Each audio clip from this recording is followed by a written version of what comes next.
If I could go back and give myself some advice, knowing what I know now, this would be the 5 things I wish I knew when I started learning programming. Hello my coding friends, I'm John Hayes and welcome to Coding Nuggets. So let's get right into it. First things up, don't fall for the hype and don't believe everything that you hear. Every day I see someone saying that you can learn to program in 3 months and get a job as a software developer. While this can happen, it's often not the reality for most people, and it wasn't for myself either. There are many reasons for this, with the most common being the beginning programmers get stuck in what can best be described as tutorial purgatory. They go from course to course thinking that they're actually learning, but when it comes time to find a job, they feel like they've completely failed. Learning the code takes time, it takes patience, and it takes a lot of energy. It's like learning a new foreign language. I would break this process down into 3 phases: input, comprehension, and output. You first begin learning the words of the language, or in programming, the syntax.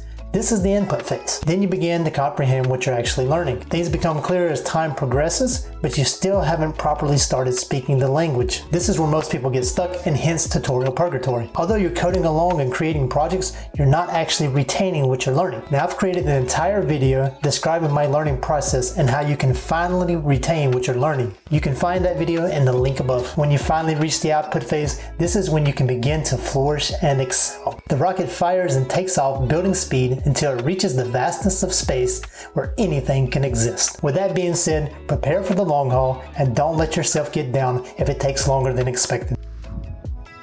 Moving on to number 2, build a unique project. Many courses build multiple projects. While they're good for a learning base, when it comes time to find a job, they will not help you very much. When you begin learning, build your own unique project instead of coding the actual project or projects within the course that you're following. Once you finish that project, this will be the one project that you put in your portfolio above all others. It'll be the one project that'll make you stand out above all other developers, because it'll be a unique project that will not be like any other project that everyone else is making. Yeah, you're coding something similar, but something different with your own unique spin. An example of this would be learning how to build an e-commerce site for clothing. What you would do is you would take that same e-commerce site, you would put your own unique spin on it, create a restaurant site with the same functionality, but a completely different UI.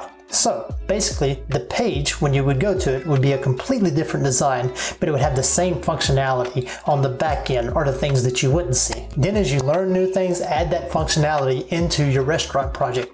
Don't start a new project. Say you have your one project and it has an administration dashboard that's very simplistic. You then start learning how to create charts and graphs to represent data at some point. Since your simplistic dashboard can use some charts and graphs to represent the data from, say, sales or from products or whatever else, you should improve your restaurant project by adding those charts and graphs to it. Not only are you improving the project, you're increasing your value as a developer. When you begin applying for jobs, you'll have an awesome project that no one else has, and it'll make you massively stand out as a developer.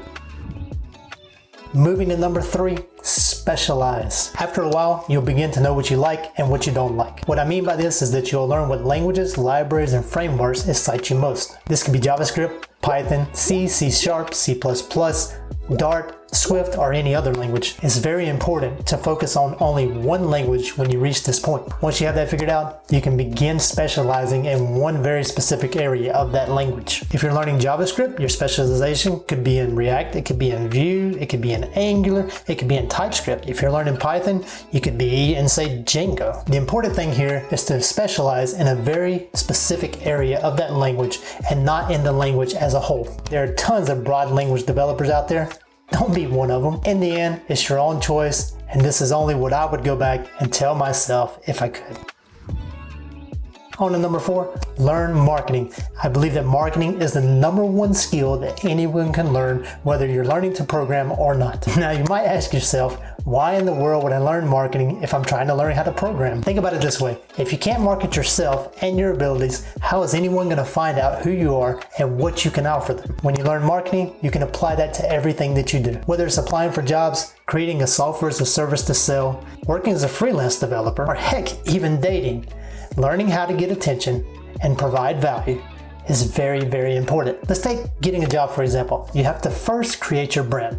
This is your portfolio, this is your project, and the skills that you have that you can actually offer. You then begin reaching out and making connections. You might go to job boards and create profiles on those job boards with your brand image. Then you can begin applying for jobs on those job boards. Don't disregard a job just because you don't have the specific skill set that they're asking for. One great tip that I'll give you here is after you've applied for a job, go and send a message to that particular company and give them a little brief cover page. And once you do that, at the end, just link out to your portfolio or to your specific project. Some job boards will actually have a section within your profile where you can actually add in your portfolio, or maybe you can just add in an image of your one awesome project. Since you have that one awesome project, you will most likely start getting invited for interviews. When it comes to those interviews, you'll be extremely well prepared and you'll know what to say and how to present yourself. It may take some time, but eventually you'll get a job. And the last one, join a community at a minimum.